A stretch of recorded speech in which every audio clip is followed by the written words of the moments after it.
7.000 pessoas encurraladas por tropas de Netanyahu dentro do maior hospital de Gaza. BBC sugere que o exército de Israel produziu fake news sobre túneis do Hamas. Socorro! Ondas de calor intenso, incêndios no Pantanal, rios secos na Amazônia. Como as mudanças climáticas podem prejudicar a vida das pessoas e a economia? O ICL Notícias, segunda edição, está no ar.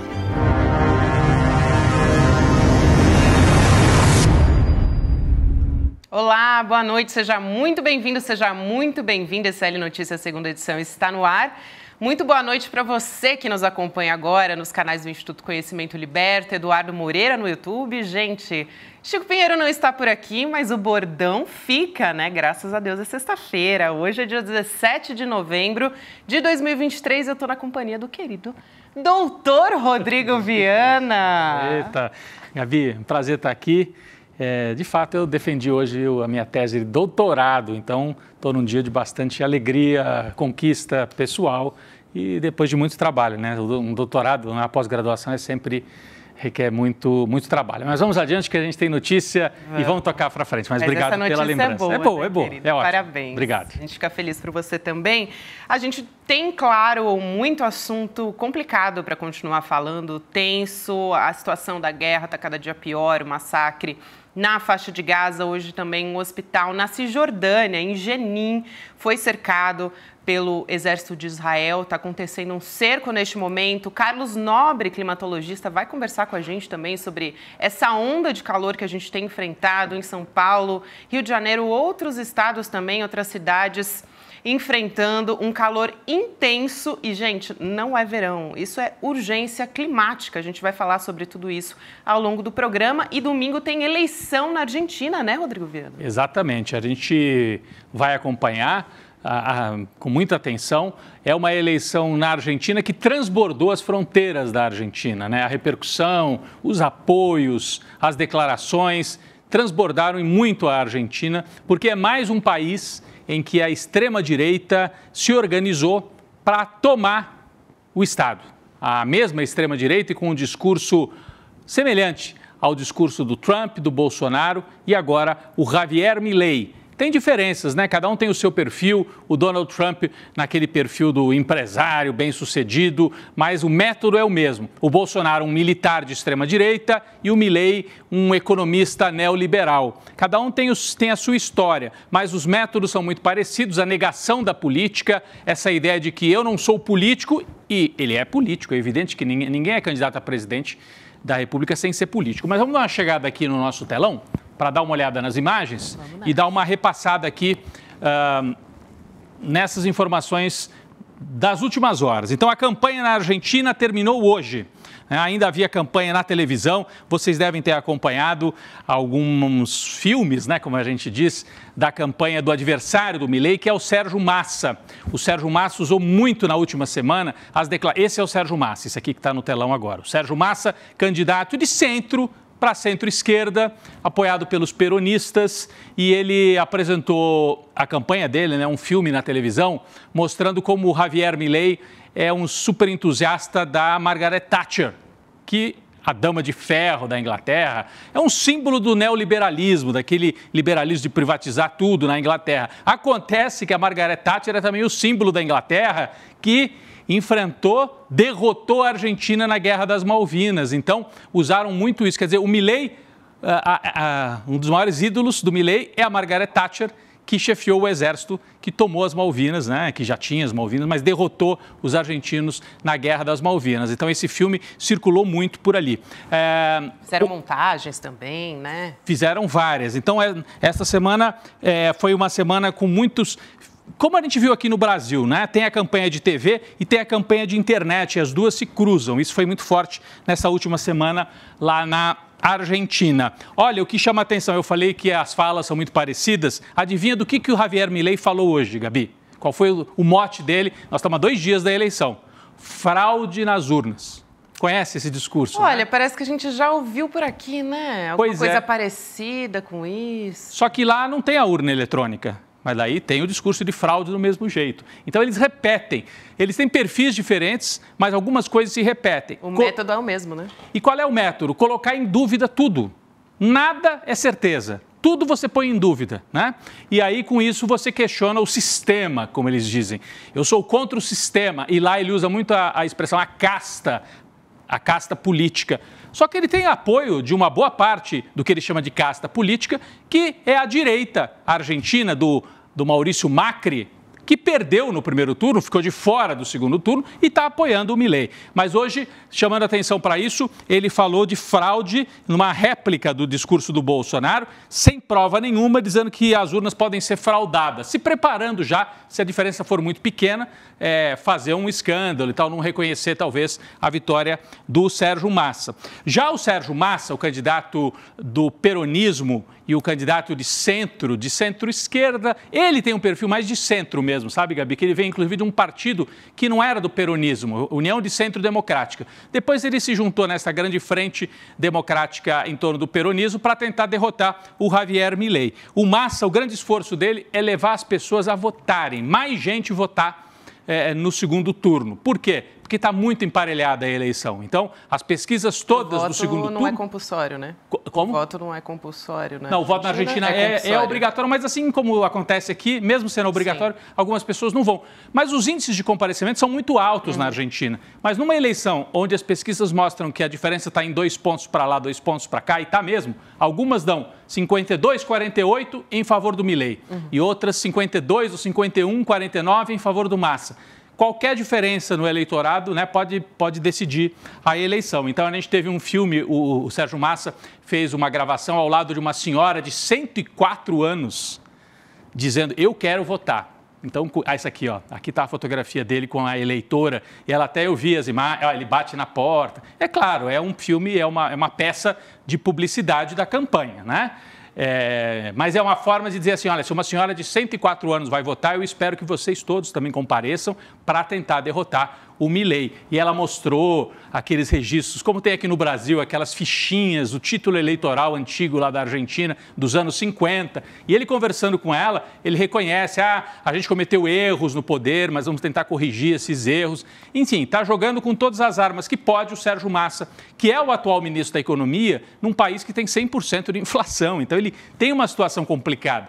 A desconfiança com o Milei, que é o outro, né, é tão grande que um candidato de um governo que tem dificuldades e que tem 100% de inflação, está na disputa assim parelha e tem chance de ganhar. O Sérgio Massa tem chance de ganhar, mas é uma eleição indefinida. Eu falei com jornalistas, com amigos, com gente que mora lá na Argentina, com gente do Serviço Diplomático Brasileiro na Argentina, e todos dizem, não é a impressão não, é imprevisível que vai sair da urna no domingo lá na Argentina. E quando eu falei que a campanha transbordou, é porque lideranças de fora da Argentina se pronunciaram também. A gente teve o presidente Lula divulgando um Twitter esta semana, em que ele não cita abertamente o nome do Sérgio Massa, mas dá a entender que a escolha dele é pelo Sérgio Massa. Aqui, ó, o meu exemplo de amizade com a Argentina vem do meu primeiro mandato, quando eu ganhei, em 2002, a Argentina foi o primeiro país que eu visitei, em 2023 também. A Argentina é muito importante para o Brasil, somos os maiores parceiros comerciais dos argentinos na América do Sul. Tenho uma boa relação com muitos ex-presidentes argentinos. Eu peço para que os argentinos se lembrem que precisamos de um presidente que aprecie a democracia e que valorize as relações entre os nossos países. Porque o Javier Milei diz, várias vezes já disse, que por ele nem tem relações com o Brasil e nem com a China. Foi cobrado sobre isso no último debate eleitoral. Como assim? O Sérgio Massa perguntou, você vai romper relações com o Brasil e com a China? E como é que faz? Como é que os empresários vão vender? Como é que a economia argentina? Aí ele desconversou o Milei. Mas é que nem o Bolsonaro aqui, sabe? Falava mal da China, mas no final não queria romper com a China, porque seria um prejuízo econômico enorme. Então é para agitar a base dele. Então, quando o Lula fala precisamos de gente que defenda a democracia e que dê estabilidade para o Mercosul, é por causa disso. O Milei ameaça romper, inclusive, com o Mercosul, é estratégico para o Brasil. De outro lado, o Bolsonaro, nós vimos no primeiro turno, a família Bolsonaro, Eduardo Bolsonaro, teve lá na Argentina, o Bolsonaro com o livro do Milei na mão. Duvido que ele tenha lido. Você acha que o Bolsonaro leu alguma coisa? Também? Não ia ser muito não é ser uma leitura assim tão complicada. De qualquer maneira, ele, nesse vídeo aqui, que é ainda do primeiro turno, ele declarou apoio ao Milei. O Eduardo Bolsonaro teve lá na Argentina no dia da eleição. Contribuiu para atrapalhar, inclusive, né? Atrapalhou, declarou que a Argentina deveria liberar as armas. Foi derrubado ao vivo, né? Foi tirado pelos jornalistas. Então, a gente espera que tenha o mesmo efeito, né, Rodrigo? Tomara. Agora, várias lideranças de direita divulgaram abaixo-assinado, um manifesto manifesto essa semana em apoio ao Milei. Para a tristeza de muita gente que gosta de literatura, o Mário Vargas Llosa, que é um grande escritor, mas foi indo para a direita, num nível ao longo da vida, ele já fez de tudo. Agora, a última dele foi isso, apoiar o Javier Milei na eleição argentina. Ele que é peruano, tá? Peruano, mas é um grande escritor em língua espanhola, lido no mundo inteiro, né? Mas com posições políticas terríveis. Ele se dizia um liberal. E a imprensa brasileira, às vezes, chama o Javier Milei de ultraliberal. Ele é um fascista, isso sim. Mas alguns preferem essa denominação de ultraliberal, que ele se finge, a gente não sabe se ele tem alguma disfunção realmente. Até a biografia dele é louco, né? É louco. Ele usa isso, porque na Argentina tem muito isso. Tinha até um técnico de futebol, Bielsa, louco Bielsa. Então é assim, como se fosse uma coisa assim, legal, o cara é meio loucão, sabe assim? Meio um astro de rock, meio maluco. Então ele joga com isso. Será que ele é doido ou será que não é? E é aquele doido que rompe com o sistema. Então é um discurso bastante perigoso e é o que está avançando. Do lado do Massa, além do Lula, quem declarou apoio e aí gravou um vídeo mesmo de apoio ao Sérgio Massa, foi o Mujica, o ex-presidente uruguaio, Pepe Mujica.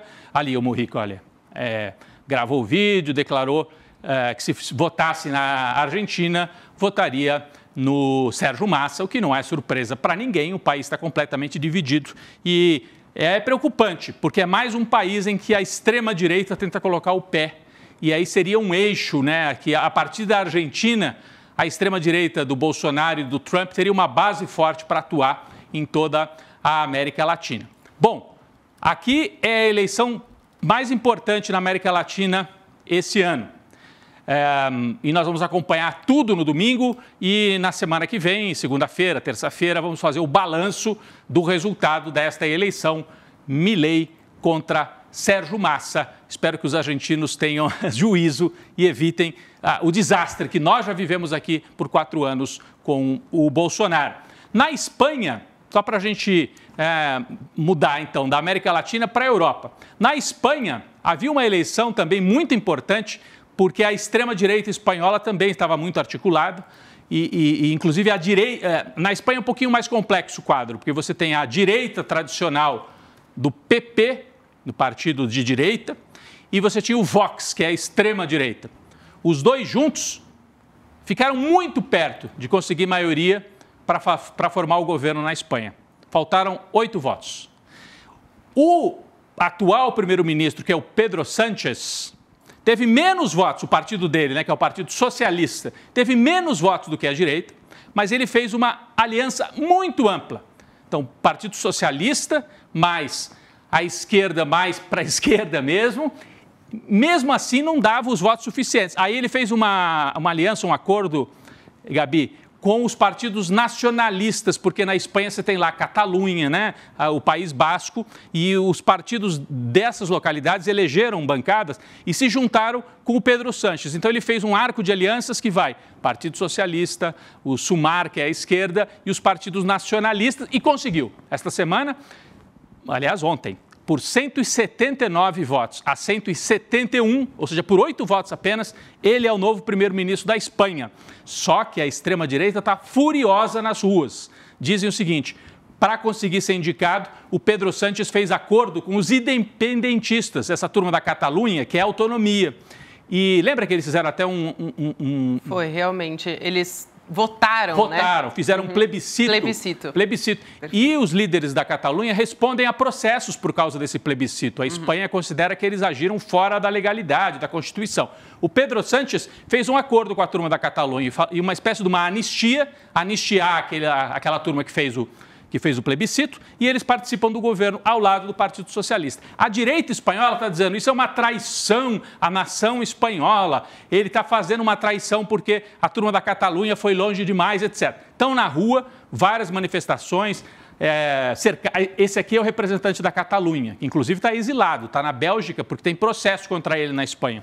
Mas ele fechou o acordo com o Pedro Sánchez. E hoje, exatamente hoje, um grupo de 50 militares da reserva na Espanha, atenção, não é América Latina, hein? Da Espanha, 50 franquistas militares da reserva. Tá aqui a tradução entrou como soldados, mas eles não são soldados rasos, a maioria é de oficiais, tá? É uma tradução aqui, entrou equivocada. Mas 50 franquistas, militares franquistas, pedem ao exército que demita o presidente do governo. Ou seja, eles estão pregando um golpe de Estado. Os militares da Espanha, defensores de Franco, que é esse aqui, ó, que foi um ditador que ficou décadas lá na Espanha, eles estão pedindo um golpe de Estado. Afastem o Pedro Sánchez. Eles não engoliram sofrer essa derrota com esta aliança do Pedro Sánchez com os nacionalistas. É um quadro complicado, o que mostra como a extrema-direita perdeu a vergonha de agir à luz do dia. Então ela está agindo no Brasil com o bolsonarismo, na Argentina com o Milei e na Espanha não aceitando a vitória do Pedro Sánchez. Mas ele certamente vai superar, eles não vão ter coragem de, num país da Europa, avançar a este ponto. Chama atenção e preocupa, porque significa que nos próximos anos a gente vai ter turbulência na rua, certamente na Espanha. Não vai ser um governo fácil, mas é uma boa notícia. A extrema-direita foi derrotada e não vai formar o governo fica com os socialistas moderados numa aliança grande lá na Espanha. Vamos ver se na Argentina também a extrema-direita não ganha, né? É o que a gente espera, né, Rodrigo? Tomara. Eu estou acompanhando aqui, né, o chat, enquanto também você estava fazendo o editorial, né, trazendo essa situação na Argentina, também agora na Espanha. Muita gente dando parabéns pelo seu doutorado, obrigado, né? Nosso chat ficou muito feliz. A Virgínia Guimarães falando a respeito da Argentina, né? A multa por não votar é menor do que a passagem de ônibus, falando justamente sobre a necessidade das pessoas irem votar, esse convencimento. Aconteceu muito aqui no Brasil também, né? A gente teve que convencer os jovens a votar, pensando, né, num candidato progressista. A gente também temia muito Jair Bolsonaro, a volta de Jair Bolsonaro, mas aqui deu tudo certo. A gente espera, né, que os nossos irmãos tenham um bom resultado. O Aimoré disse que no primeiro turno a abstenção no primeiro turno foi onde Massa ganhou, os lugares onde o Massa ganhou, e por isso que precisa fazer esse trabalho. A Tânia dizendo, espero que os argentinos tenham um bom senso. A gente espera que sim. Vamos continuar acompanhando. Domingo à noite a gente já deve ter o resultado das eleições e na segunda-feira a gente repercute tudo aqui no ICL Notícias com as lives. É feriado, sim, mas tem as lives do ICL, tanto de manhã, ICL Notícias primeira edição, quanto à noite também no segunda edição, a gente vai repercutir por aqui. Eu ia só dizer, Gabi, que a história da Argentina, o meu doutorado é na área de história, né? E eu estudei Argentina e Uruguai. Uhum. A Argentina tem uma história de turbulência, de violência política muito impressionante, né? Então a gente fica preocupado com esse avanço da extrema-direita. A Argentina, que desde os anos 80 recuperou a democracia e está no momento de turbulência econômica, a gente espera... Isso é muito valioso lá para eles, sabe? E o Milei tem uma vice, a candidata a vice, ela é uma negacionista da ditadura. Ela diz que se ela ganhar a presidência como vice ao lado do Milei, eles vão rever todas as leis que a Argentina puniu os militares, né? E fez uma série de coisas que a gente não fez aqui no Brasil. Então, é uma tentativa da direita pesada, que inclusive apoia a ditadura militar, a chapa. Ele faz esse papel de louco, sabe? De moderninho, mas a parceira dele na chapa é filha de militar e defensora dos militares da ditadura argentina. É muito preocupante. Ou seja, ela é candidata a vice, né? É a vice, então, se ele ganhar, vice na chapa dele. Sinaliza para os militares também, né? Porque fica ali na vice, fica meio escondido, então as pessoas não associam, né, o exército como houve aqui, por exemplo, com o Bolsonaro. Porque na Argentina é mais complicado isso, né? Pela história deles, 30 mil desaparecidos, uma ditadura que lá eles passaram a limpo, botaram na cadeia, o Videla, um dos ditadores, o principal, morreu na cadeia, né? Então, é algo que para os argentinos é muito complicado. Você mexer com essa história de ditadura, mesmo quem é de direita liberal não quer isso, mas ela está ali como um cavalo de Troia. Se o Milei ganhar, leva com ele esta vice que é amiga dos militares. É importante estar atento a isso. Bom, vamos falar sobre a guerra, né? Todos os dias a gente está trazendo aqui atualizações sobre o massacre na faixa de Gaza e também informações sobre a Cisjordânia. As autoridades de Gaza estão dizendo que pelo menos 7.000 pessoas estão dentro do hospital Al-Shifa, que é o hospital maior que existe na faixa de Gaza, encurralados. Todas essas pessoas, né, no caso, encurraladas por tropas de Israel. A BBC produziu uma matéria explicando, né, sugerindo que o exército de Israel manipulou a mídia num vídeo que mostra armas supostamente encontradas dentro do hospital. Israel está acusando o Hamas de ter uma base subterrânea dentro desse hospital, o Al-Shifa, mas não apresentou nenhuma prova. A gente vai chamar a Elô Vilela para falar sobre essa história e também outras a respeito da guerra. Elô, boa noite para você, querida. Boa noite, Rodrigo, parabéns. Boa noite, Gabi. Olha só, desde o começo, Israel vem dizendo que existiam túneis debaixo do hospital e que o Hamas fazia daquele lugar o seu quartel-general, né? E o que a gente sabe até agora é que depois de 2 dias e meio, quase 3, de ocupação desse hospital por parte dos militares, 54 pacientes do centro de tratamento intensivo já morreram, ou seja, todos os pacientes da UTI morreram. E o diretor do hospital espera novas mortes nas próximas horas, por falta de luz, água, medicamentos, etc, etc. Mas esse vídeo que vocês estão vendo aí é um vídeo que Israel divulgou.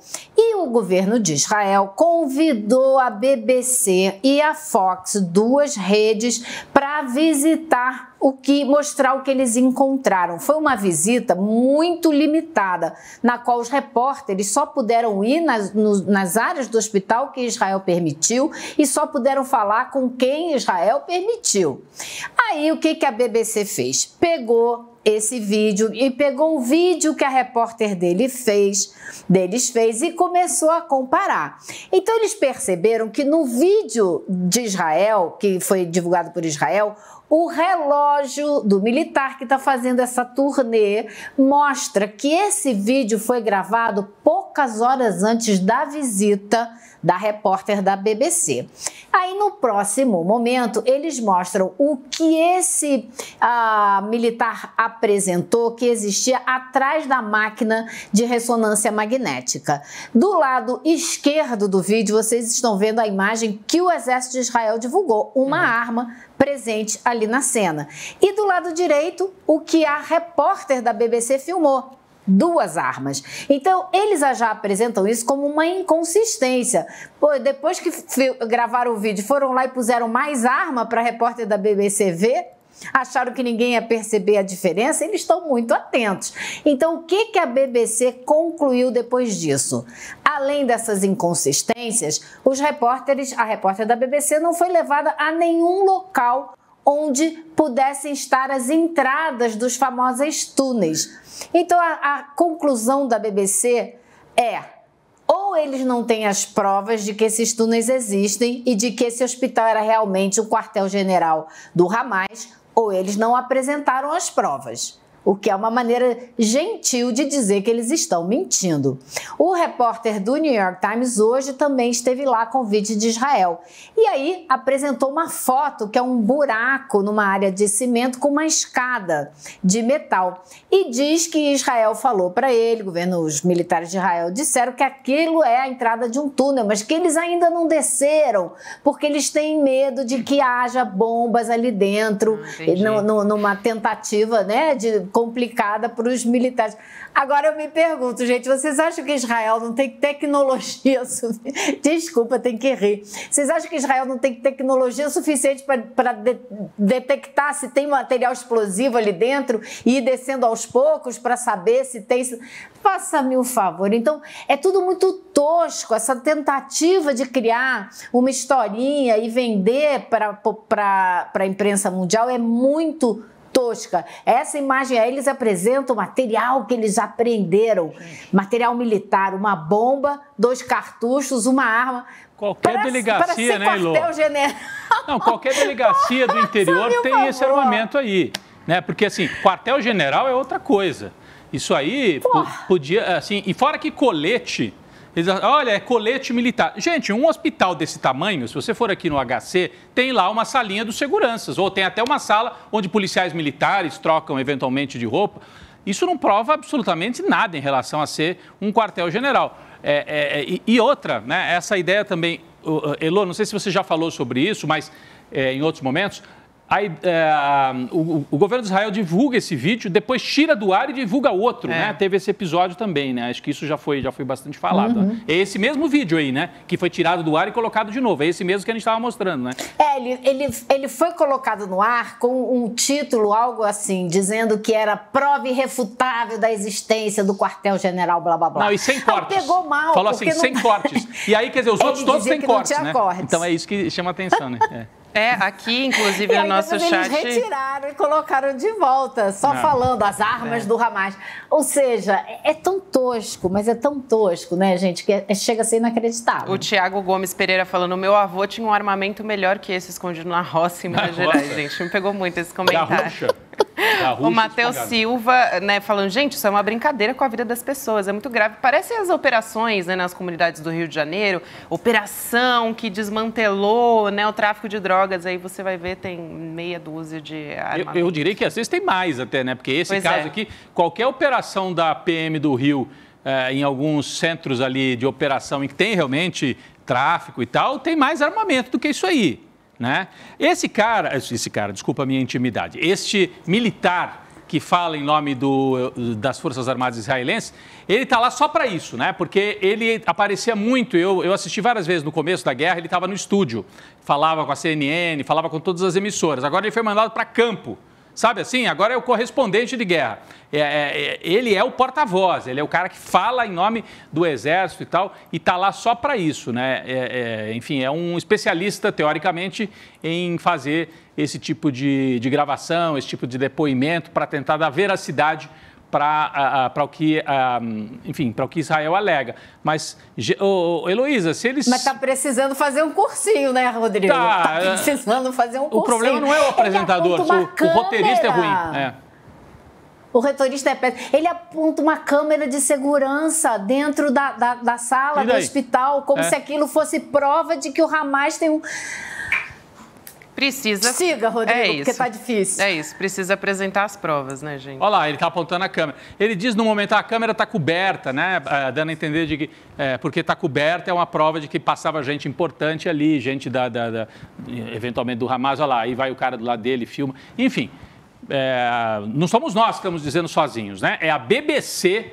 emissora pública de um país cujo governo apoia. Que não é de esquerda, né? Que não é de esquerda.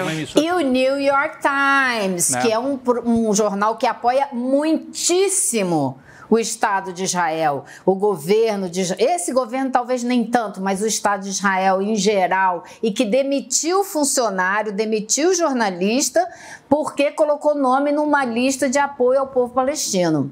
Né? Então... Mas, gente, tem também uma outra história bastante grave, né? Porque o exército de Israel fez o primeiro cerco a um hospital lá na Cisjordânia, foi em Jenin, onde a Elô esteve e vai poder falar sobre isso pra gente. Médicos, pessoal de apoio, incluindo membros do Crescente Vermelho da Palestina, que é o equivalente à Cruz Vermelha na região, deixaram esse hospital com as mãos para cima. Pelos alto-falantes, inclusive, os militares israelenses estavam dizendo para as pessoas saírem durante a operação noturna. A gente tem imagens a respeito disso para a Elô poder comentar. Vamos ver.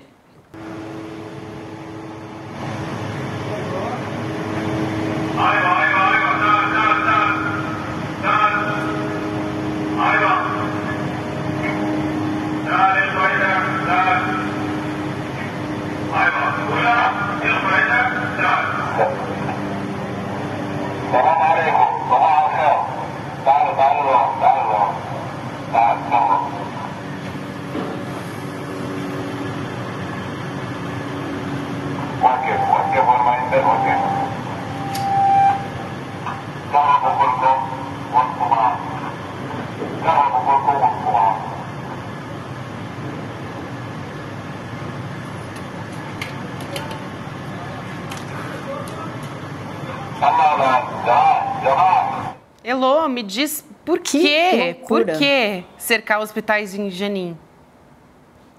Bom, no dia que eu puder te responder essa pergunta, Gabi, porque a única explicação é porque eles querem destruir tudo, dificultar a vida de todo mundo, impossibilitar a saúde, o tratamento das pessoas. Eu vi imagem de gente chegando em um hospital em mala de carro, porque não tem ambulância, porque eles não deixam passar nada. Isso aí é em Jenin, é um campo de refugiados na Cisjordânia, isso não é na faixa de Gaza. Para a gente ver como que essa ofensiva militar está se agravando cada vez mais na Cisjordânia, e é o que os moradores já falam desde que eu estava lá e já falavam antes: nós somos os próximos. O alvo agora, depois da faixa de Gaza, seremos nós. O diretor-geral da Organização Mundial da Saúde disse que os hospitais têm que ser defendidos.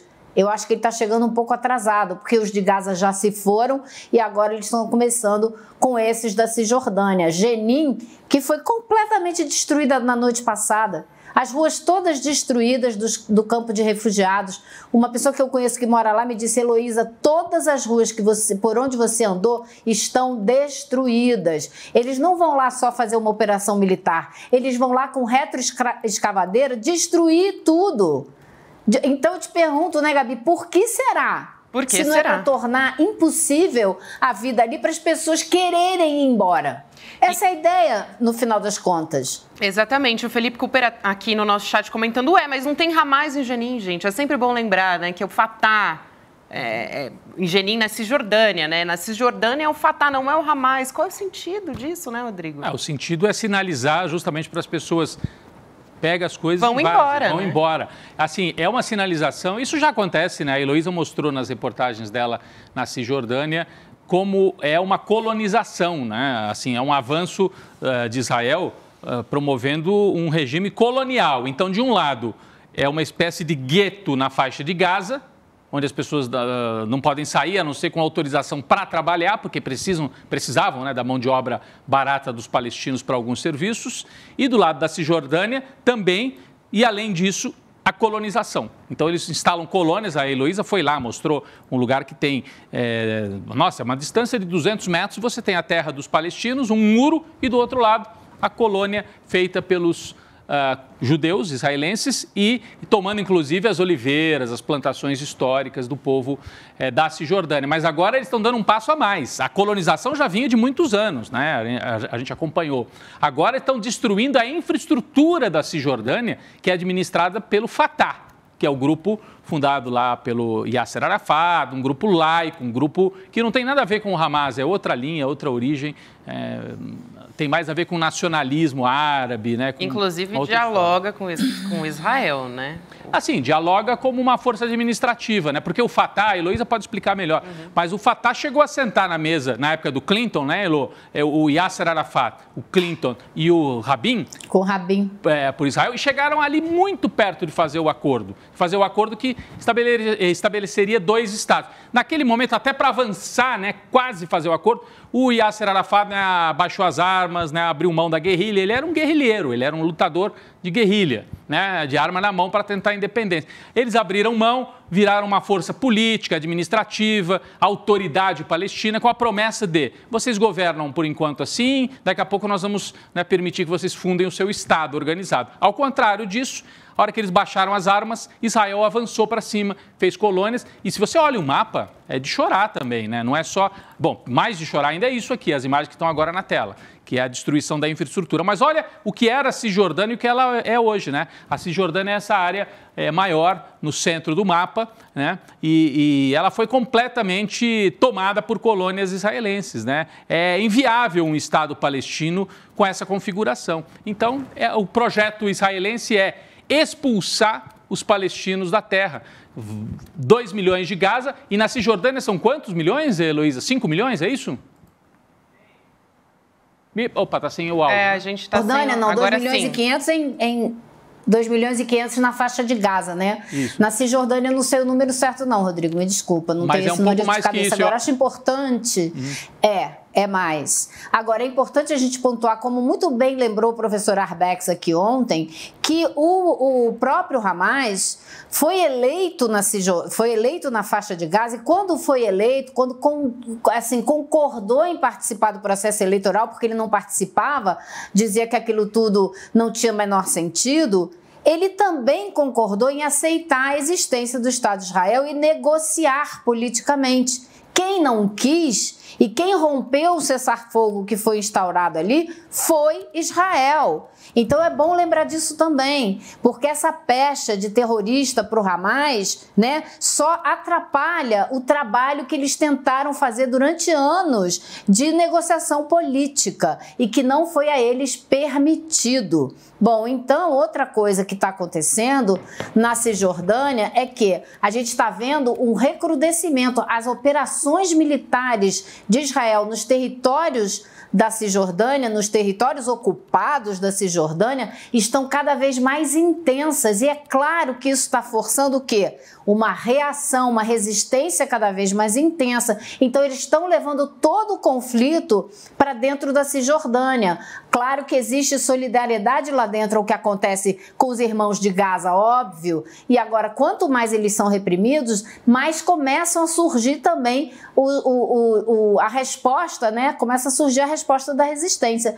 Então, é um projeto assim muito preocupante, porque o governo de Israel está dizendo que acabou a primeira fase da operação militar em Gaza, ou seja, varreu o norte de Gaza e agora será o avanço em direção ao sul.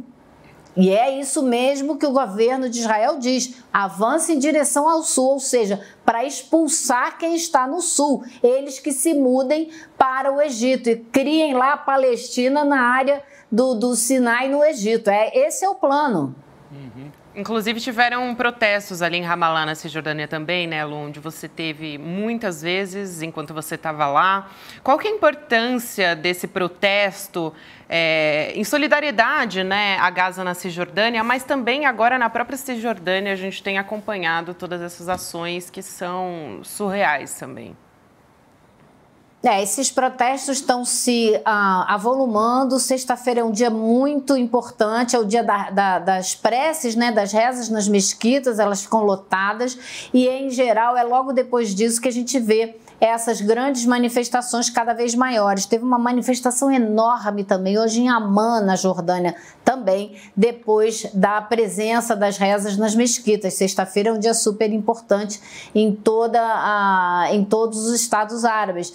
E é isso, é cada vez mais dizer que eles estão ali reforçando a necessidade de se defender, porque nessas colônias judaicas dentro do território palestino, ali a 200 metros, como disse o Rodrigo, muito perto das cidades dos palestinos, esses colonos estão cada vez mais armados. O ministro da Defesa de Israel, que é um ultradireitista, armou todos eles recentemente. E a tensão é cada vez maior, eles têm agredido cada vez mais. Eu recebi vários relatos, família que foi lá colher as suas... fazer a colheita nas oliveiras e teve que sair correndo, porque vem os colonos, eles vêm armados, é o tempo de entrar no carro e sair correndo. E são relatos e relatos desse cada vez maior atenção nessas áreas da Cisjordânia. Elô, e hoje o embaixador palestino na ONU, o Majed Bamia, disse que existem duas guerras hoje, né? A guerra das bombas e também o cerco das populações. A gente tem aí a mensagem dele dizendo o seguinte nas redes sociais: há duas guerras em curso contra o nosso povo em Gaza. Uma com bombas e balas e outras através do cerco. O cerco está matando pessoas a cada hora. Matou centenas nos últimos dias. Isso matará milhares de pessoas nos próximos dias. É uma ferramenta criminosa usada para matar, deslocar e pressionar sangue frio. É desumano, brutal, bárbaro. Israel mantém mais de 2 milhões de palestinos como reféns. As únicas opções que lhes dá é deixar essa terra ou deixar esse país. Inclusive, a Agência da ONU para Refugiados Palestinos também falou a respeito de um cerco, né, que a gente está mostrando aqui agora Na sua tela também, eles publicaram, as Nações Unidas, as pessoas em Gaza estão morrendo por conta das bombas, né, e os ataques, mas em breve vão morrer pelas consequências de todos esses cercos que estão sendo impostos em Gaza. E aí, descrevendo toda essa situação, a gente não pode esquecer onde nós estamos agora. E aí, fazendo uma referência também ao cerco. A gente nunca devia ter chegado a esse ponto. Exatamente. Né? Ele termina dizendo, a gente nunca deveria ter chegado a esse ponto. E no post anterior do embaixador palestino, que me chamou muita atenção, foi a última frase dele. Ele diz que Israel está fazendo com que as pessoas saiam... como é que é, se a gente puder botar ali de novo, a última frase dele... Aí, agora. Ele fala do post anterior, o anterior a esse, o do embaixador. Porque o anterior as únicas opções, né, que lhes dão a esse povo, né, palestino é deixar essa terra ou deixar esse país, ele diz. Deixar essa terra ou deixar esse país. Eu entendi deixar essa terra a terra mesmo, ou seja, morrer. Ou deixar o país. Só que deixar o país não é nenhuma opção. Porque eles estão cercados, fechados. Vai sair por onde, né? Eles não podem atravessar a fronteira. Então, a situação é ainda pior. Não, eu estava só checando a população da Cisjordânia, cerca de 3,5 milhões de habitantes. Então, você tem 2 milhões e pouco em Gaza e 3,5 milhões na Cisjordânia. Então, dá 5,5 milhões, quase 6 milhões de pessoas, né, de palestinos, somando os dois territórios. Gaza é quase a mesma população da Cisjordânia, numa área muito menor, né? Então, é impressionante a concentração em Gaza. E hoje também várias manifestações de lideranças, políticos, extremistas em Israel dizendo, nós vamos adiante. Nós já fizemos em Gaza, vamos à Cisjordânia e vamos também para o Líbano se precisar. Além da ameaça, é de uma arrogância absurda, né? Assim, nós vamos fazer o que nós quisermos, dizem alguns dos líderes desse governo, que é um governo de extrema-direita. Esse ministro que a Heloísa citou aí é o Itamar, né? Eu esqueço o sobrenome dele, mas é o ministro... Gvir. Gvir. Ele é o ministro que distribui armas, ele é um colono, né? Ele é dessa população que ocupa a terra dos outros. É um ladrão de terra, né? Vamos usar a palavra certa? Ele rouba a terra dos outros, ocupa e arma aos outros. Ele é condenado por terrorismo em Israel, ele foi condenado por terrorismo em Israel. Gente fina, muito fina. Agora, hoje aconteceu uma outra coisa também que a gente... chama muita atenção, né? Porque colonizador se entende com colonizador, né? Então, Josep Borrell, que é o representante para relações internacionais da União Europeia, esteve em Ramallah com o ministro das Relações Exteriores da Palestina, porque ele foi a Israel e depois foi lá e vamos conversar e tal. A conversa dele é incrível, porque ele fala o que tem que ser feito ali, o que pode ser feito, o que não pode ser feito. Então ele diz, Israel não pode ocupar a faixa de Gaza depois disso tudo, não pode expulsar os palestinos, beleza, até aí vai. Depois ele diz que o que vai acontecer ali em Gaza tem que ser discutido os árabes e a Europa é que tem que supervisionar tudo o que acontece ali. Ele não fala dos palestinos em momento algum. Ou seja, é conversa de colonizador, né? Que acha que vai vir de fora impor uma decisão, uma ordem, uma organização ali do território e da população. Eu fiquei, assim, realmente chocada. E o ministro palestino só falou para ele, é uma pena que o senhor não pôde ir a Gaza e ver o que está acontecendo, para ter uma ideia real do que está acontecendo lá na faixa de Gaza. Muito bom, Elô. Incrível. É isso. Querida, boa sexta-feira para você, bom final de semana, a gente espera, né? Tem muita coisa para acontecer esse final de semana aí, gente. A gente vai continuar acompanhando, claro, toda a situação da guerra, mas também domingo tem eleição na Argentina. Argentina. É isso. Um beijão, Elô. Até semana que vem. Obrigado. Até semana que vem, pessoal. E olha só, gente, a imprensa tradicional correndo atrás do ICL, olha só. Hoje a Folha noticiou que o presidente da Câmara, Arthur Lira, obteve na Justiça de Pernambuco, né, conseguiu uma ordem de reintegração de posse de uma área rural que ele disse é sua, mas que ele nunca né, nunca constou, nunca declarou na lista de bens que foi encaminhada para a Justiça Eleitoral, e coisa que a gente contou no ICL Notícias na terça-feira, numa parceria com o site De Olho nos Ruralistas. Vamos chamar aqui o Chico Sá para contar essa história para a gente. Ele que está remoto, mas está junto com a gente, né, Chico? Boa noite para você, querido. Boa noite, Gabi, boa noite, Rodrigo, boa noite, comunidade ICL. Estamos aqui de casa, mas coração colado aí. Vamos sempre embora. Elegante, né, meu querido? Vamos nessa. Camisa de sexta-feira, né? Sextou, exatamente. Eu já imagino o Chico caminhando ali em direção a alguns estabelecimentos que tem ali na região onde ele mora, né? Assim, estabelecimentos para consumo de bebidas geladas. Bebidas geladas, não vou dizer qual. Não. Quando acabar, é a primeira coisa que farei. Estou pensando nisso. Isso mesmo. Juntem-se a mim. Uhum. Boa, Chico. Agora, essa história dessa fazenda aí do Arthur Lira, né, fica em Quipapá, é isso? Perto do Recife.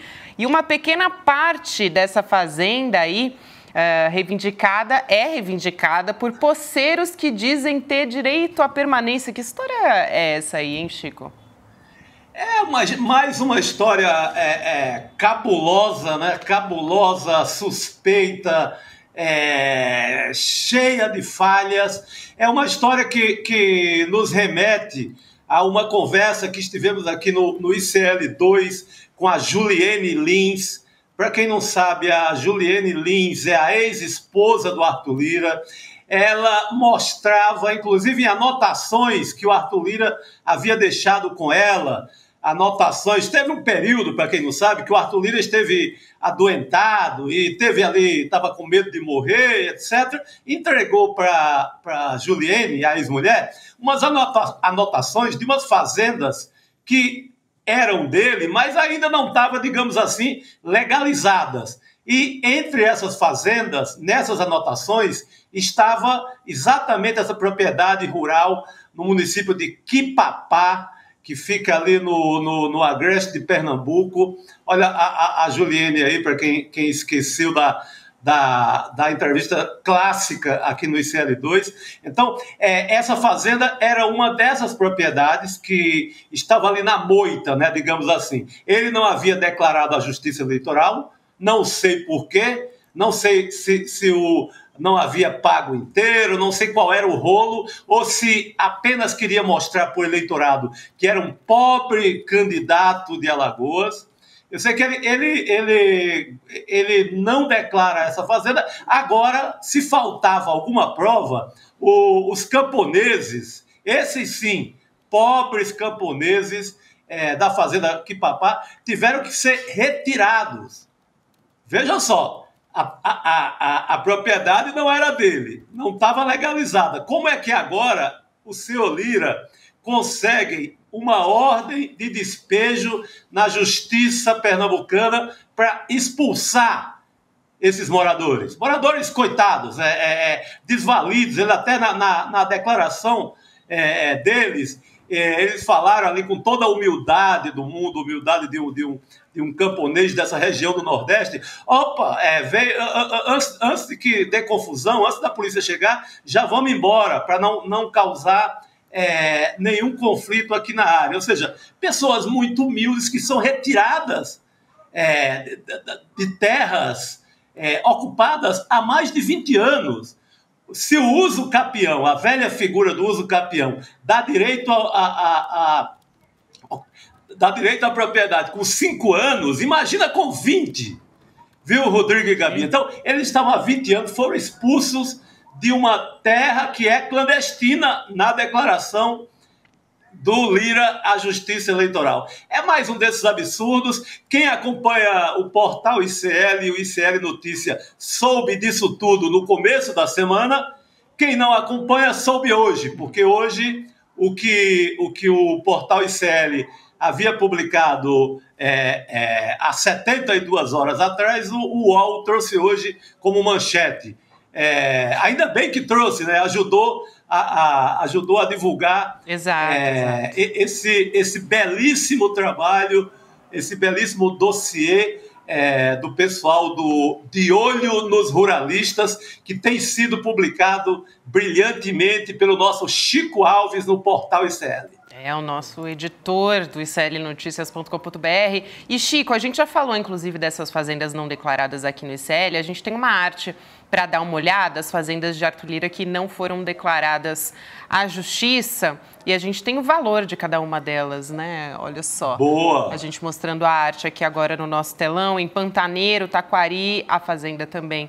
Estrela e Samambaia, no total, quase 5 milhõezinhos, hein, no total. É tudo assim, Gabi, se somar tudo, esse levantamento mostrou, causou inveja na família Bolsonaro. Por quê?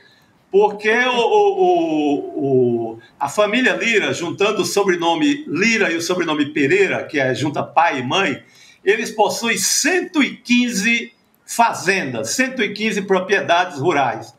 A família Bolsonaro possui 107 imóveis, a sua maioria imóveis urbanos. Então, o Lira, com esse patrimônio, a família Lira, causou inveja, deixou os Bolsonaros assim, a gente achou que estava na frente nesse jogo, esse jogo patrimonialista, né? Porque, na verdade, isso é um jogo de quem usa o Estado para fazer patrimônio, ou seja, quem confunde o Estado com sua própria casa, confunde o público com o privado, é quem não faz diferença alguma, porque a emenda sai de Brasília com uma assinatura do Arthur Lira e ela chega em Alagoas não para o povo de Alagoas, ela chega para a família do Arthur Lira.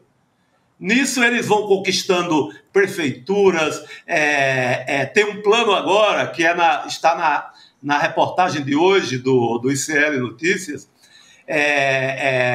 tem um plano porque a grande obsessão viu, Rodrigo? A grande obsessão política do clã do Arthur Lira é bater o Renan Calheiros, que é o concorrente direto em poderio no estado de Alagoas. Então, eles estão pegando a estrutura da Codevasf, que o Lira domina desde o governo Bolsonaro e continua dominando no governo Lula.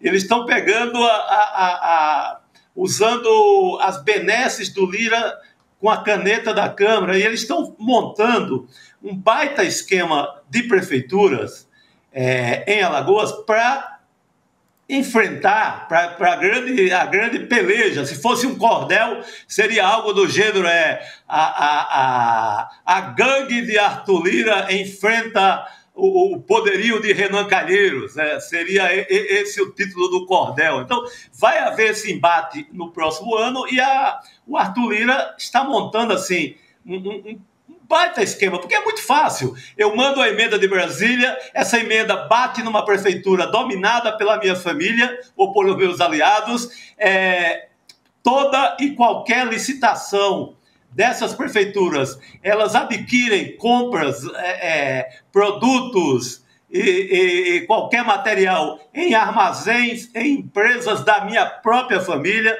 Então, é o patrimonialismo, é o velho patrimonialismo brasileiro. Confunde Estado com a própria casa, confunde o cofre do Estado com o cofre de casa e vai formando fortuna, que é o caso da família Lira, e tem agora como missão bater o senador Renan Calheiros nas eleições do próximo ano. Então, assim, eu acho que o projeto do Arthur Lira é esse, já que ele criou um império latifundiário, isso está claro por essas matérias que foram sendo divulgadas pelo ICL Notícias, com base nessa parceria com o De Olho nos Ruralistas. Então, ele tem um império latifundiário, ele tem o poder na Câmara. Agora, ele não conseguiu ainda o governo do Estado, né? Ele perdeu todas as vezes que o Arthur Lira foi para o confronto com o grupo do Renan Calheiros, ele perdeu. Apesar do Renan trabalhar de uma outra maneira. O Renan não tem esse império econômico tão forte. O Renan se articula mais realmente na política. Então, o projeto do Arthur Lira, me parece, dominar, ganhar o maior número de prefeituras, né? Já que no ano que vem é eleição municipal, ganhar prefeituras, aumentar a máquina municipal para daí sim, em 2026, tentar tirar o governo do estado do grupo do Renan Calheiros, que está lá há muito tempo também, né? O Renan, depois o Renan Filho, que é ministro do Lula. O Renan Filho é ministro do Lula, né? Então, a gente vai ter essa eleição municipal em Alagoas, é uma espécie de prévia, de preliminar da grande disputa em Alagoas entre esses dois grupos. A nossa dúvida é, Gabi, o Renan também não é amador, então ele está percebendo esse movimento e o que mais que ele pode fazer? Ele ocupou espaços com o filho no governo federal e deve estar se articulando para tentar contrabalançar um pouco esse poder cada vez maior do Arthur Lira, né? Pelo que a gente mostra. Pois é, Exato.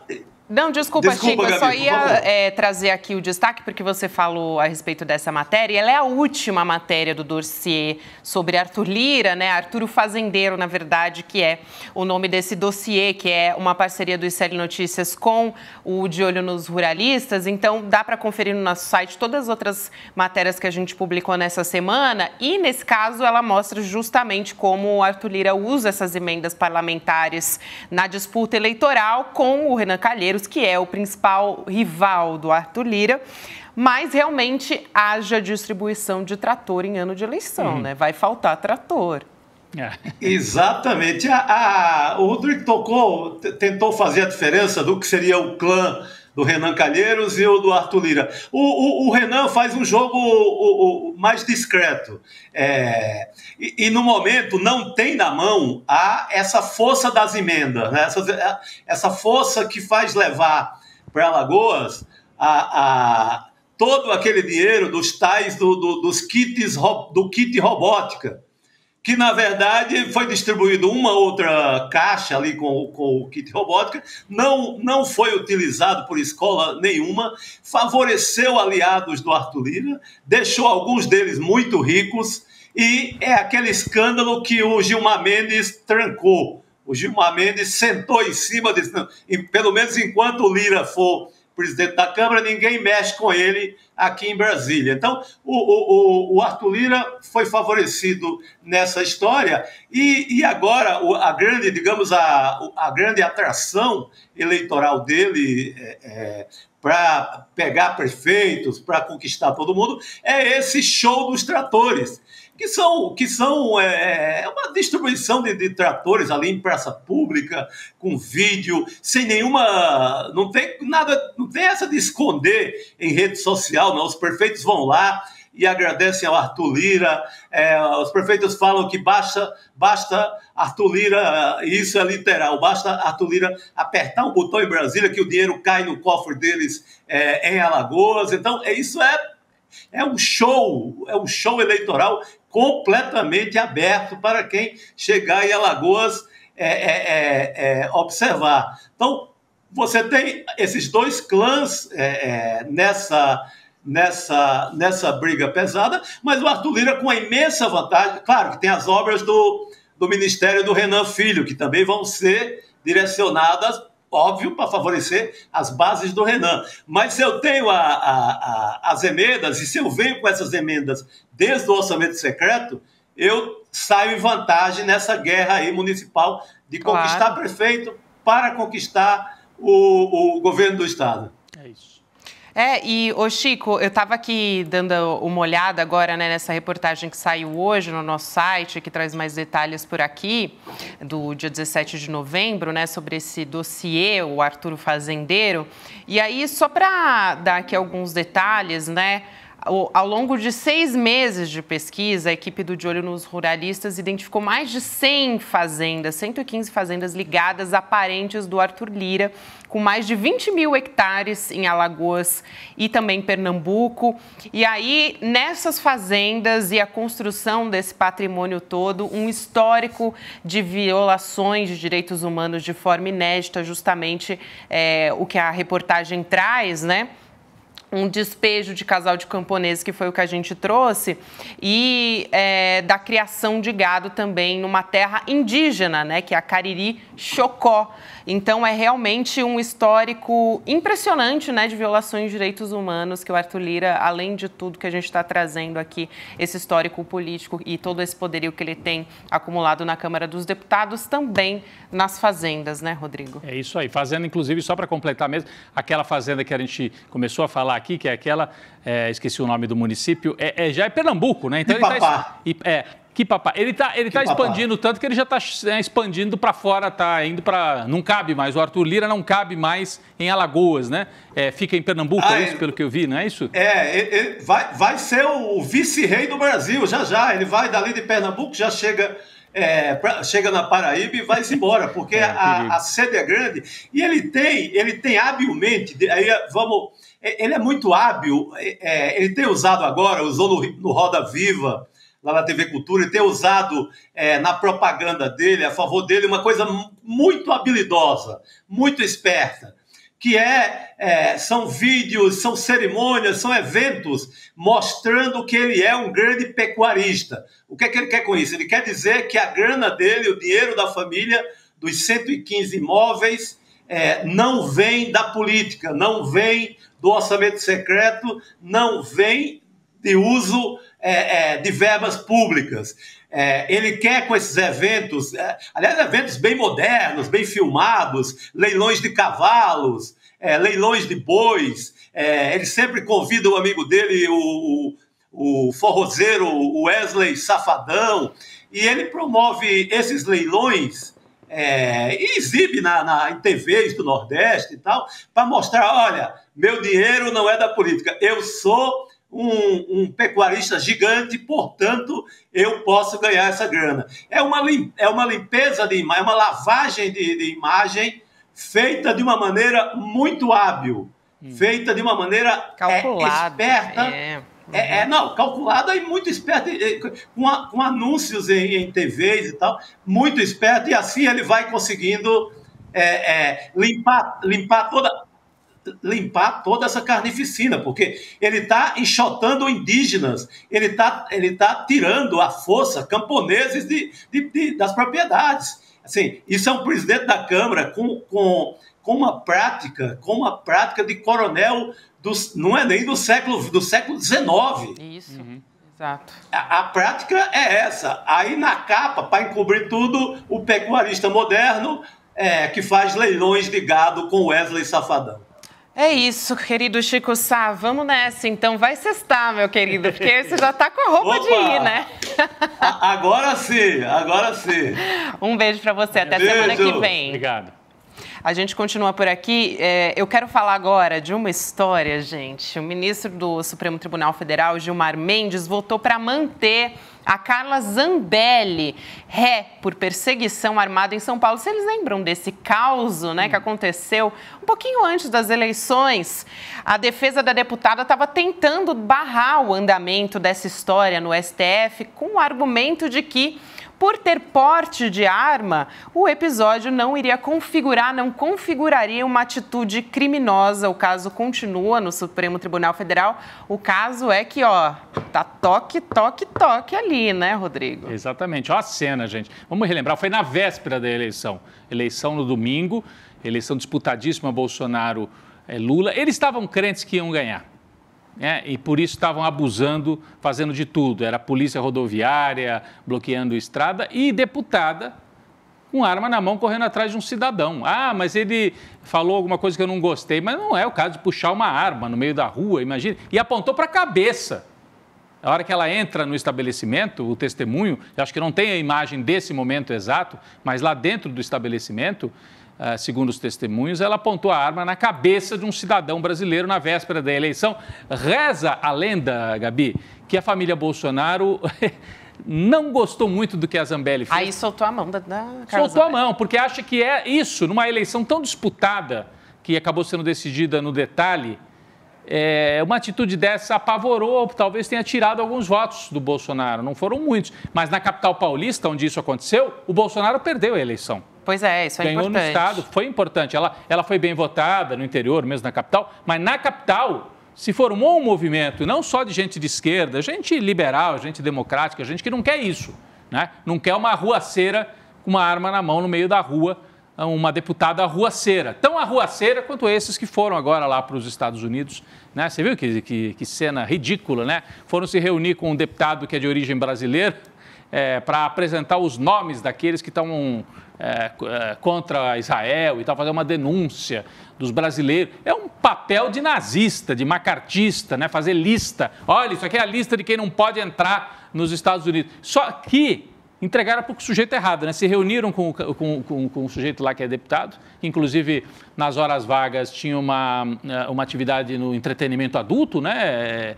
E, enfim, o sujeito agora não vai poder ser candidato à reeleição. Então, os bolsonaristas são isso, né? Essa cena lamentável, horrível aí da Zambelli, não é isso? É isso. Vamos chamar o Guga para participar dessa mesa aqui junto com a gente, da nossa mesa redonda. Guga, boa noite para você. É isso, né? E como o Rodrigo estava falando, os bolsonaristas quiseram colar na Zambelli essa história de que perdeu a eleição porque ela que estava andando armada ali em São Paulo, né? Mas ninguém solta... Aliás, aquela coisa do ninguém solta a mão de ninguém, ali é o contrário. Todo mundo solta a mão de todo mundo e não tá nem aí, né? Pois é, o Rodrigo relembrou aí essa história da Zambelli sendo a culpada em partes da derrota do Bolsonaro. Ficou no ar naquela época. Quantos votos será que Zambelli fez o Bolsonaro perder? Porque a eleição foi de raspão. Foi. De fato, se o Bolsonaro conseguisse mais 3 milhões de votos ou 4 ali em São Paulo, ele reverteria esse resultado. Se ele tirasse votos do Lula, ainda mais. Então, esse foi um dos fatos que podem explicar a derrota do Bolsonaro, mas tem outra história também que rondou muito, que seria o Tarcísio de Freitas, que teria tirado o pé do acelerador e teria passado a pedir menos votos ou a conquistar menos votos do que poderia na reta final, porque sabia que ia vencer e não queria também ajudar na eleição de Jair Bolsonaro. Teve até essa história também. Os bolsonaristas tentaram dizer que Tarcísio não seria um traidor dessa maneira, mas rondou também essa história no bastidor. Então a culpa foi de quem? Foi da Zambelli? Foi do Tarcísio? Foi do próprio Bolsonaro, a gente sabe, né? Ele mesmo com a máquina pública e mesmo torrando todo o dinheiro que ele podia para tentar comprar voto, ele no máximo conseguiu chegar ao segundo turno. Não era nem para ter ido para o segundo turno se não tivesse, claro, apelado e usado a máquina pública em favor dele. Mas agora temos aí a Zambelli, a desesperada, o retrato de um bolsonarista sem relevância, né? A Zambelli que o Bolsonaro largou a mão, mas mesmo assim não pode fritá-la totalmente, já que a Zambelli tem muitos segredos a guardar. Um deles a história do Walter Delgatti, o hacker, que foi levado até o Bolsonaro pela Zambelli. Então, se a Zambelli falar demais, ela complica o Bolsonaro. Ele até largou a mão dela, mas ele não pode fritá-la, ele não pode atacá-la, ele não pode, enfim, fazer o que eu acho que ele gostaria de fazer de fato. Agora, Guga, você acha assim, a Zambelli, você lembrou aí do caso do hacker, né? Esse caso em que o Gilmar Mendes mantém a Zambelli como ré é separado do caso do hacker. O caso do hacker é outra coisa. Qual que você acha que pode trazer mais complicação para ela? O caso do hacker está misturado com as investigações do 8 de janeiro, não é isso? É um outro episódio. É isso. Isso aqui é um caso bem específico, né? De uma cidadã deslocada que saiu com a arma na mão, não é isso? É coisa de maluco você sair com uma arma na mão, em punho ali, numa rua daquela de São Paulo, com tanta gente ameaçando uma pessoa só porque foi insultada. E aí, claro, a Procuradoria-Geral da República entrou com um processo, pediu para ela ser processada e o STF acatou, formou maioria para aceitar a denúncia contra a Zambelli em agosto. Então, ela sim, nessa denúncia, a PGR pede para que ela seja multada em R$100 mil e que ela perca o direito ao porte de armas. Uhum. É isso que ela pode perder nessa denúncia. Na outra, aí sim, é mais grave, né? Porque ela estaria usando um hacker não só para invadir a justiça, para criar mandatos falsos do Alexandre contra o próprio Alexandre de Moraes, mas também para espionar o Alexandre de Moraes. Uma das intenções do hacker seria invadir os aparelhos celulares do Alexandre de Moraes. Então é espionagem, é invasão do sistema da justiça, isso tudo em prol de um golpe de Estado. Então neste caso, claro, aí ela vai pagar com uma pena muito mais severa do que só uma multa, nem é uma pequena multa. Eu acho que o medo maior dela, Rodrigo, nem é perder a arma. mas é levar essa multa de 100 mil e ter que de novo fazer vaquinha na internet para ver se bolsonarista salva a pele dela. E por isso que andava bem quietinha nos últimos tempos, né, inclusive. Agora, falando em extrema-direita, né, o deputado Nicolas Ferreira, gente, ele citou a ambientalista Greta Thunberg e também o Leonardo DiCaprio, né, um ator que se manifesta em favor ao meio ambiente, enfim, tem diversas ações nesse sentido. Para quê? Para criticar o presidente Lula e também ganhar a mídia. Isso, ele fez um discurso, é completamente surreal a história, né? Um discurso num evento da extrema-direita que aconteceu numa sala da ONU, chamado Cúpula Transatlântica. Quer dizer, como que pode acontecer um negócio desse, né? E a gente está vendo as imagens, a gente não vai nem transmitir aqui exatamente o que ele disse, né? Mas, enfim, fez todas aí as insinuações para tentar atribuir culpa ao presidente Lula. É muito interessante isso, né? Porque durante o governo Bolsonaro a gente tinha Ricardo Salles no meio ambiente. Sim. Não, eles estão na ofensiva, né? Assim, internacional. A gente falava no começo do programa, Guga, como a eleição da Argentina transbordou para além das fronteiras da Argentina. A gente sempre acompanhou, né, a Argentina pela proximidade, mas acho que é a eleição que mais se acompanha. Então, a extrema-direita internacionalizou a política, né? Porque você tem um sistema que opera internacionalmente. O Trump, a família Bolsonaro, Israel, no governo do Netanyahu, e agora o Milei aqui na Argentina. É uma extrema-direita super conectada, né? E aí você vê o Nicolas na ONU e vê esse grupo de brasileiros indo lá se reunir com o tal do deputado americano, brasileiro. Tal, Jorge Santos. Jorge Santos, exatamente. É isso. É isso que você falou, é um copia e cola eterno. Porque, na verdade, são ideias que eles acabam copiando um dos outros ali. Uma extrema-direita mais ali do leste europeu, Polônia, Hungria, algumas ideias dali, que partiram dali, junto com outras ideias que partiram dos Estados Unidos, acabaram sendo depois compartilhadas e copiadas por toda a extrema-direita mundial. Aqui no Brasil, quem trouxe essas bobagens todas foi o Olavo de Carvalho.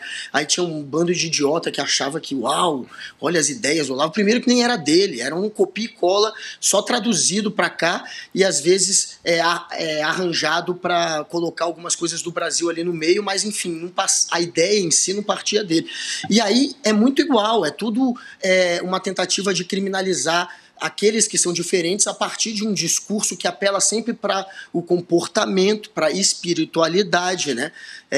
E para a família. Então, eles usam esses ingredientes que sempre partem para um discurso fascista, porque a partir do momento que você pode julgar a pessoa como uma genocida, por exemplo, que é o que o Nicolas fez hoje, inclusive, nesse discurso, que é como ele trata as pessoas que fazem aborto, ele diz que quem faz aborto é um genocida. No momento que você criminaliza aquelas pessoas a partir do comportamento ou da espiritualidade delas, você consegue justificar os seus preconceitos. Eles são pessoas que querem censurar, que querem perseguir, que querem calar. E para calar, você precisa criminalizar o seu oponente. Você precisa, de alguma maneira, dizer que você está fazendo justiça e não que você é um sujeito cheio de preconceito e ódio, tentando espalhar ódio. Então é isso que ele faz, e ele vai para esse discursinho que tem sempre esses mesmos ingredientes que se repetem e que a extrema-direita acaba compartilhando, que é para exatamente camuflar o preconceito dessa turma e fingir que estão fazendo justiça. E que cola na base deles, né, Guga? Boa noite para você, querido. Até semana que vem. Pega só na bolha deles, pelo menos isso, Gabi. Pega só na bolha deles. É isso. É isso. Até mais, Rodrigo. Obrigado, até mais, valeu, Gabi. valeu. Bom fim de semana. Até, boa noite, Guga.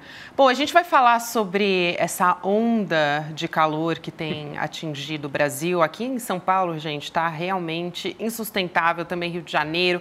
Vamos falar sobre um evento climático justamente no Rio de Janeiro, que reuniu hoje os maiores climatologistas de todo o Brasil e as conclusões, como não poderiam deixar de ser, infelizmente, são bastante pessimistas. A situação só vai piorar.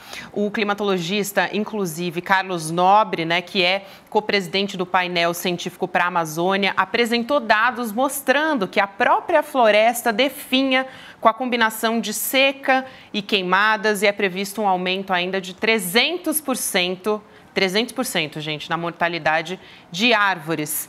Já chamo ele aqui para conversar com a gente.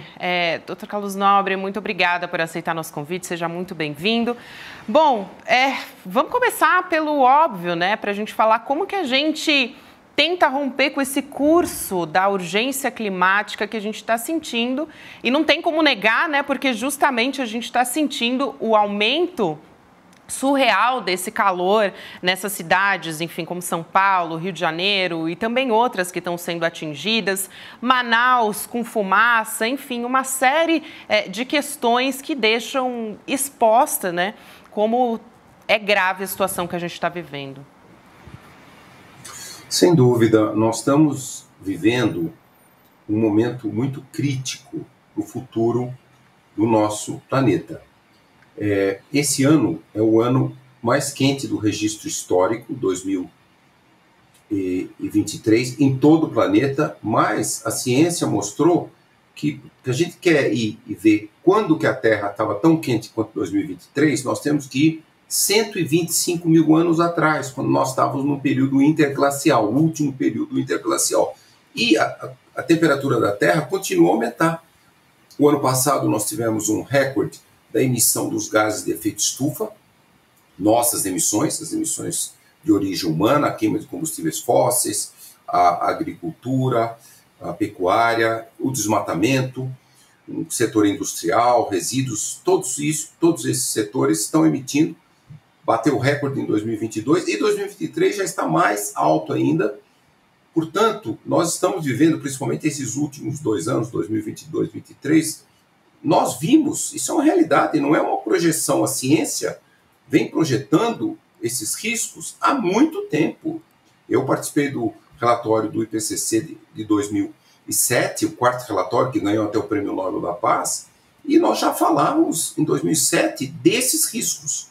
Infelizmente, nós, globalmente falando, nós não combatemos esse risco, as emissões não pararam de crescer, e esse ano, de 2022, quebraram o recorde desses eventos extremos. São as ondas de calor em todo o planeta, e as ondas de calor, atualmente no mundo, estão matando milhões de pessoas por ano. É o que mais leva à morte de pessoas, principalmente idosas, idosos e crianças, jovens e bebês.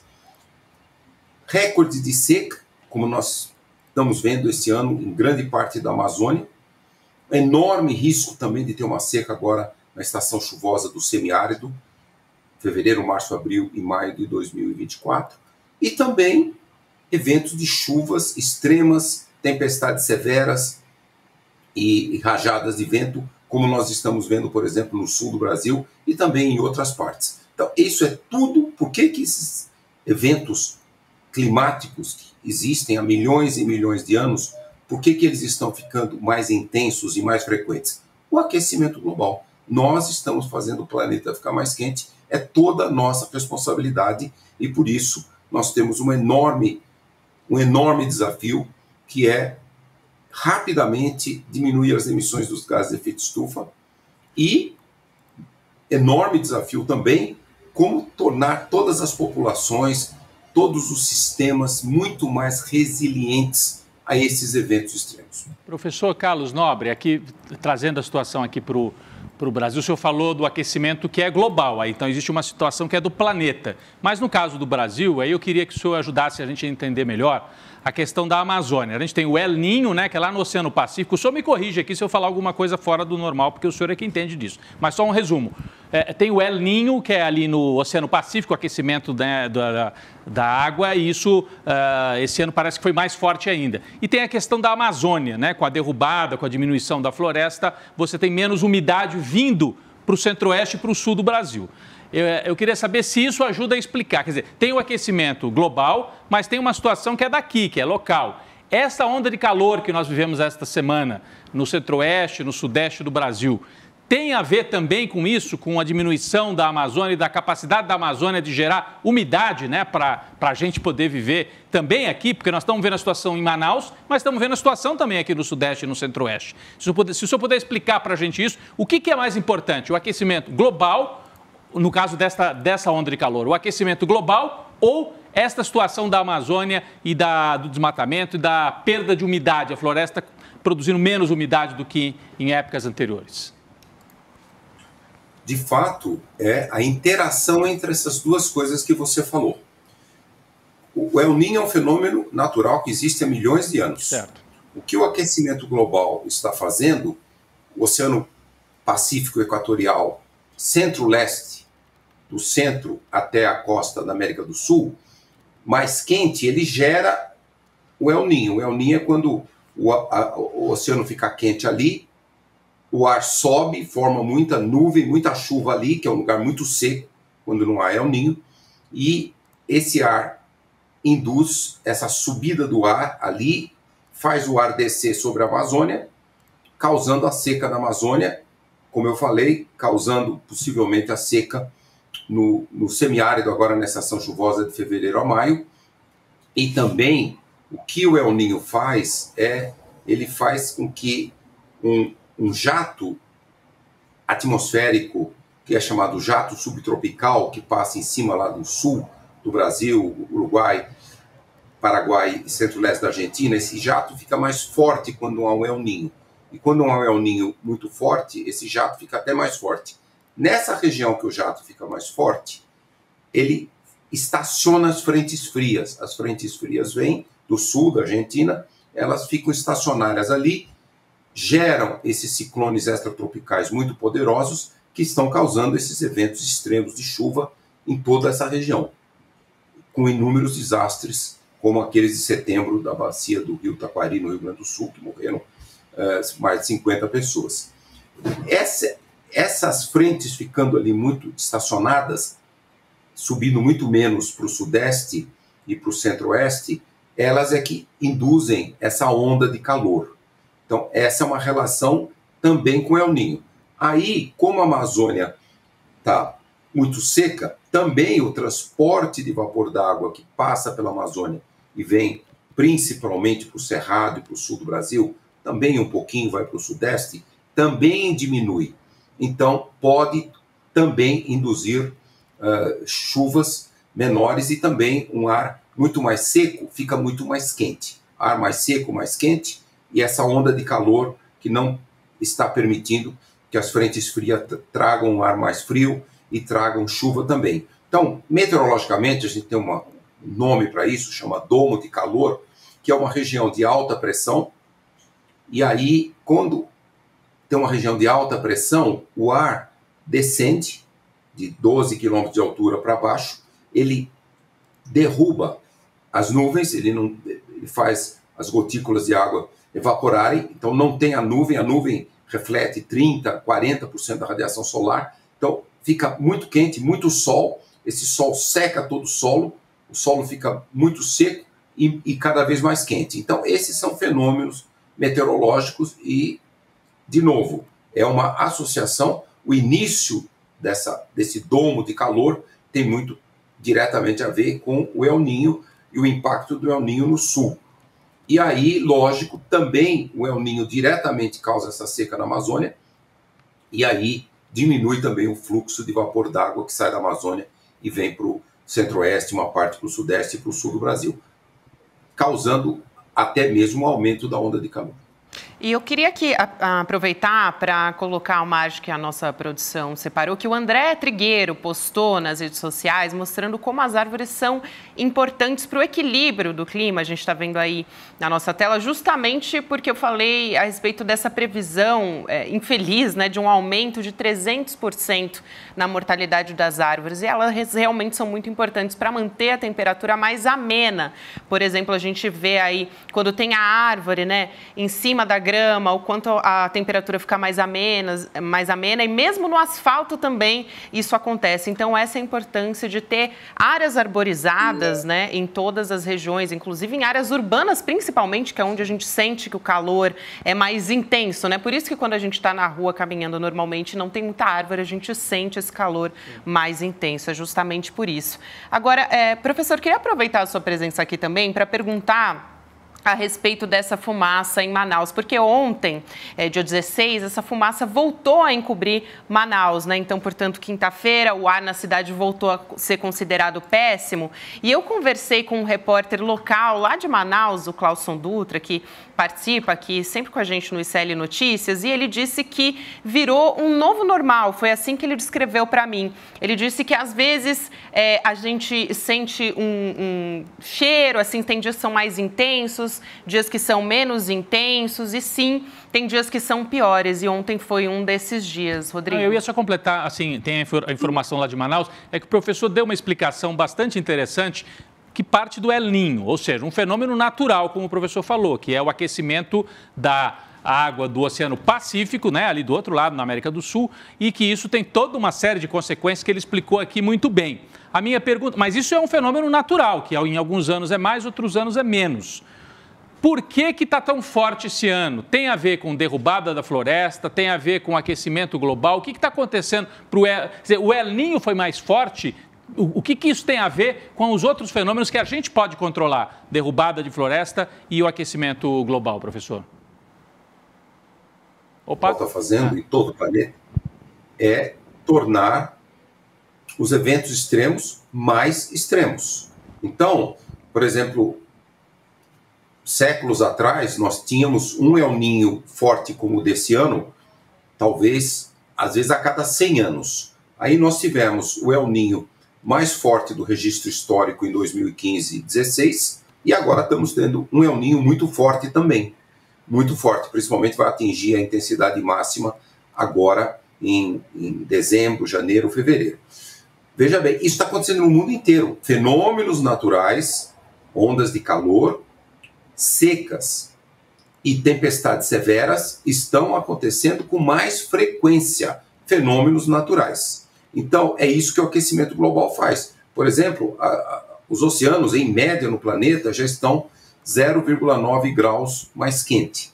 Alguém pode falar, nossa, mas isso não é nem 1 grau, mas isso é muito substancial no clima do planeta. Só para dar uma ideia para vocês, quando a temperatura da superfície do mar passa de 27 graus, aumenta tanto a evaporação, aumenta exponencialmente a evaporação. E a evaporação é o vapor d'água que vai para a atmosfera, que vira chuva, que vira um calor que modifica todos esses eventos extremos. Então, é isso. Ele é um fenômeno natural, mas com o aquecimento global, todos os fenômenos naturais estão ficando mais intensos e mais frequentes. Então, esse é um ponto. Lógico, o desmatamento da Amazônia, ele também diminui muito a reciclagem de água. Grande parte da floresta amazônica é uma coisa única de florestas do mundo. Ela recicla mais água durante a estação seca. Recicla uns 50% mais água durante a estação seca do que a estação chuvosa. E ela recicla 3 vezes mais água do que a pastagem. Então, quando você tira a floresta e substitui por pastagem, 90% do primeiro desmatamento na Amazônia é para fazer pastagem para pecuária, o que acontece? Grandes áreas desmatadas, como por exemplo no sul da Amazônia, todo o sul da Amazônia, sul do Pará, norte de Mato Grosso, sul do estado do Amazonas, Rondônia, Acre, Amazônia Boliviana, ali tem muitas áreas desmatadas, a pastagem recicla muito menos água e aí a temperatura aumenta muito nessas regiões, porque em vez da energia solar ser utilizada para evaporar a água, ela é utilizada para aquecer, vai aquecendo o solo, que aquece o ar. Então, essa é a razão que você tem desses eventos extremos. E também, quando você tem essas áreas todas de pastagem na Amazônia, durante a estação chuvosa, o solo da pastagem degradada ele é muito comprimido. A chuva forte na estação chuvosa, muita dela não penetra no solo, ela corre para os rios. E aí, quando chega a estação seca, você tem menos água para fluir para os rios. É isso que nós estamos vendo, o recorde de nível de vazão dos rios da Amazônia agora. Porque, além dessa seca muito grande, também tem, principalmente o sul da Amazônia, grandes desmatamentos. Já tem na Amazônia brasileira aí mais de 30% desmatada no sul da Amazônia. Professor, rapidamente, eu queria pedir para o senhor fazer um comentário rapidinho, porque a gente só tem 1 minuto, né, para encerrar o programa, mas a respeito dessa fumaça, inclusive eu queria somar a isso a história do Rio Negro, né, que também fica ali na região de Manaus, porque em mais de 100 anos, 121 anos de medição, essa foi a primeira vez que o Rio Negro ficou abaixo dos 13 metros em Manaus. E, na verdade, isso está acontecendo de novo, já tinha acontecido antes, e essas oscilações estão indicando uma estabilidade, né, do rios ali justamente que banha Manaus. Por que a gente está vendo essa situação toda ali com a população local? E é bastante preocupante, né? A população aumentando problemas de saúde, usando máscara, enfim. Esse é um fenômeno que está acontecendo durante esse período mais seco. Olha, nós tivemos assim, uma boa notícia, que tivemos uma redução de 50% nos desmatamentos da Amazônia esse ano, comparado com de janeiro a outubro, comparado com 2022. Mas o número de incêndios não diminuiu. E uma razão desse número de incêndios não ter diminuído é que nós estamos tendo um recorde de seca e de calor. A vegetação está muito mais seca. Quanto mais seca e quente a vegetação, mais inflamável a vegetação. Portanto, o fogo se espalha.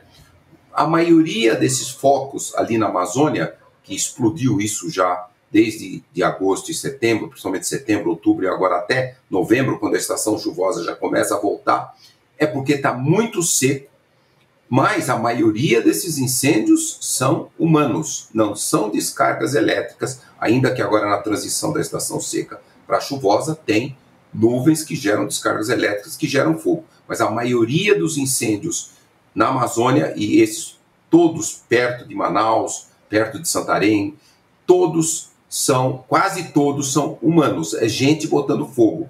O fogo é um crime, mas infelizmente nós estamos vendo na Amazônia esse crime ambiental explodir. É fácil pegar alguém que está fazendo desmatamento, que o satélite detecta o desmatamento no dia seguinte, mas quem vai botar fogo ali é muito difícil. Os satélites não enxergam as pessoas colocando fogo. Pois é. Professor, quero te agradecer muito, inclusive, por o senhor ter sido super sucinto e ainda assim responder minha pergunta. Foi um prazer conversar com o senhor. Fica o convite aí, claro, numa próxima oportunidade. Esses casos, infelizmente, vão continuar acontecendo e a gente vai continuar observando esses fenômenos. Uma boa noite para o senhor, boa sexta-feira. Obrigado. Boa noite, muito obrigado. Até a próxima. Rodrigo, foi um prazer estar com você aqui em mais uma sexta-feira, querido. Parabéns mais uma vez, inclusive, pela sua tese de doutorado. Está meio agitado hoje aqui, até me mexi demais. Mas, e também os assuntos, né, gente, da crise do clima, passando pela guerra e pela Carla Zambelli de arma na mão, a gente se toca um pouquinho numa sexta-feira à noite. Mas vamos embora, gente. Vamos embora, mas antes, todos, calma aí, tem webinário, hein, gente? Lembrando, segunda-feira a gente tem o feriado da Consciência Negra, a gente quer convidar vocês para uma aula histórica e transformadora sobre Malcolm X, para falar para qualquer pessoa, inclusive, que queira entender e participar da luta antirracista. Essa é uma luta de todos nós, né? Então, o Eduardo Moreira fez uma entrevista com o maior especialista em Malcolm X, ou Malcolm X, se vocês preferirem, do mundo inteiro. A gente vai exibir esse debate ao vivo no dia 23 de novembro, na próxima quinta-feira, às 8 horas da noite. Então, não perca, gente. Você pode se inscrever em icl.com.br/N2. E tem também, queria lembrar para você que esse final de semana vai ter um protesto, né, uma manifestação. Olha só, a gente está colocando aqui na nossa tela, árabes, judeus e aliados pelo cessar-fogo na faixa de Gaza. Isso vai acontecer no Rio de Janeiro, em Copacabana, no posto 5. É isso, agora a gente fica com o Sinapse CL, começa a partir de agora com César Calejon e Robertinha Garcia. Um beijo para você que nos acompanhou até aqui. Bom final de semana. Valeu, Rodrigo. Bom fim de semana. Malcolm X é um dos nomes mais importantes da história na luta pelos direitos da população negra. Ele lutou pelo nacionalismo negro e lutou também pelos direitos civis. Várias décadas depois de sua morte, suas ideias parecem mais atuais do que nunca. Dia 23 de novembro, uma quinta-feira, às 8 horas da noite, no horário de Brasília, você não pode perder a aula histórica que o ICL traz até você. Abdul Rahman Mohammed, o maior especialista do mundo em Malcolm X, vai dar a aula Malcolm X, o homem e a mensagem. Para você se inscrever na aula é muito simples. É só clicar no link aqui em cima ou aqui embaixo e gratuitamente e rapidamente se inscrever na aula. Se inscreve agora, não perde a aula porque é uma aula que não tem replay. E chame todo mundo que você conhece para participar. Ninguém pode perder esse evento histórico que o ICL está trazendo para vocês.